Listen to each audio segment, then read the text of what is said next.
Good morning, students. Welcome to the Sun Public School Duck online classes. Dear student,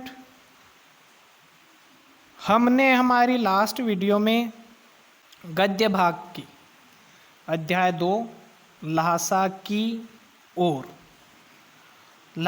ओर इसमें हमने लेखक परिचय, श्री राहुल सांकृत्यायन के बारे में पढ़ा था, उनके काव्य की विशेषता, उनकी भाषा शैली। आज की हमारी इस वीडियो में पार्ट 2 में हम पाठ सार इस पाठ के ऊपर चर्चा करेंगे। सो पेज नंबर 185 पाठ सार देखें। लहासा की ओर पाठ में राहुल सांकृत्यायन द्वारा सन 1930 में की गई तिब्बत यात्रा का वर्णन है। अर्थात 1930 में उन्होंने जो तिब्बत की यात्रा की थी उसका वर्णन इस पाठ के माध्यम से उन्होंने किया है।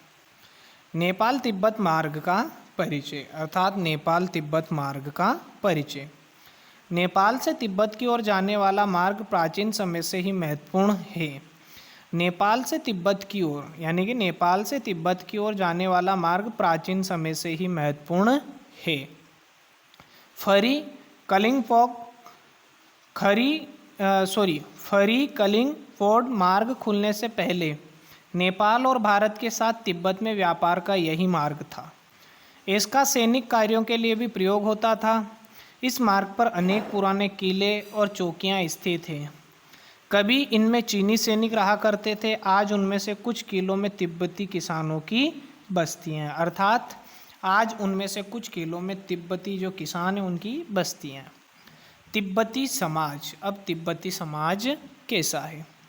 तिब्बती समाज खुला हुआ है। यहाँ जाति पाति छुआछूत पर्दा नहीं है। अपरिचित लोग भी घरों में जाकर अपने लिए चाय बनवा सकते हैं या स्वयं बनाकर ला सकते हैं। यहाँ चाय मक्खन नमक और सोडा मिलाकर तैयार की जाती है। यहाँ चाय मक्खन नमक और सोडा मिलाकर तैयार की जाती है और खोटी नामक टोंटीदार बर्तन में भरकर दी जाती है। ठहरने का प्रबंध, ये थी वहाँ की तिब्बत की समाज व्यवस्था। अब ठहरने की क्या व्यवस्था है? उजाड़ चीनी किले से चलते समय लेखक से राहदारी मांगने एक व्यक्ति आया। लेखक ने अपनी ओर अपने साथी सुमति की चींटें उसे सौंप दी। भीख मंगों जैसी वेशभूषा होने पर भी सुमति की जान पहचान के कारण ठहरने के लिए एक अच्छी जगह मिल गई। डांडा थोड़ला से गुजरना, डांडा थोड़ला की यात्रा बहुत ही खतरनाक थी। डांडे बहुत ऊंचाई से गुजरते हैं। डांडे जो है वो बहुत ऊंचाई से गुजरते हैं। यहाँ दूर दूर तक बस्तियाँ नहीं दिखाई देती। यहाँ डाकुओं का भी भय बना रहता था। अर्थात बस्तियाँ नहीं थी तो वहाँ डाकुओं का भी भय रहता था।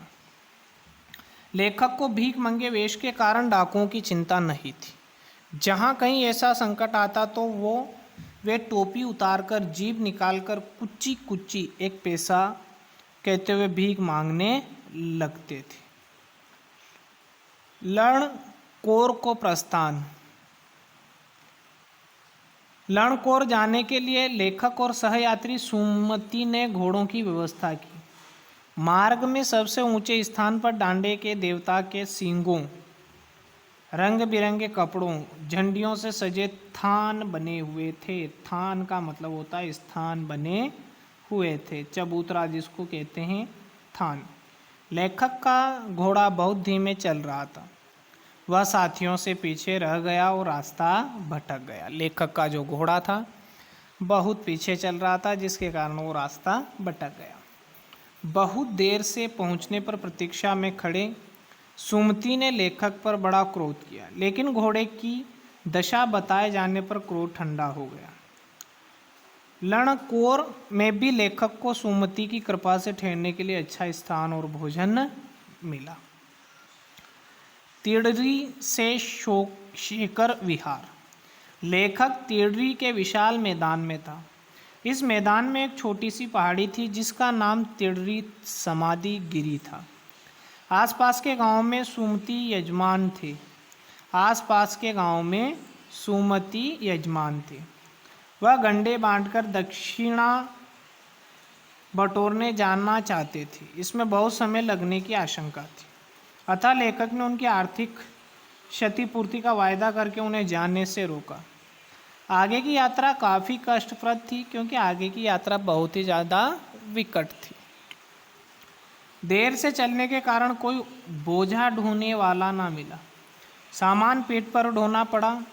साथ ही तिब्बत की गर्मी और सर्दी का विलक्षण तेज मेल भी झेलना पड़ा। विलक्षण का अर्थ होता है अलग, अनोखा। यहाँ होगा सर्दी का विलक्षण, यानी कि सर्दी का जो एक अलग ही मेल भी झेलना पड़ा। शरीर का सूरज की ओर वाला भाग तप रहा था, पीछे कंधे बर्फ हो रहे थे, अर्थात एक तरफ तो गर्मी लग रही थी, एक तरफ उन्हें अत्यधिक ठंड लग रही थी। शेखर विहार की खेती के प्रबंधक बड़े सज्जन पुरुष थे। उन्होंने लेखक का प्रेम से स्वागत किया। यहाँ एक मंदिर में बौद्ध धर्म के 103 हस्तलिखित ग्रंथ थे। लेखक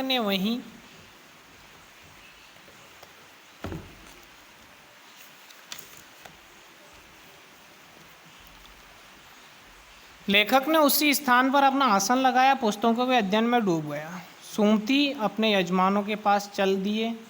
दोपहर बाद लेखक ने आगे की यात्रा आरंभ की। हमारा ये लेसन पूरा हुआ। अच्छे से आप इसको पढ़ें, समझें और इसके क्वेश्चन आंसर करें। इसके क्वेश्चन आंसर हम अपनी नेक्स्ट वीडियो में करेंगे। थैंक्स, धन्यवाद।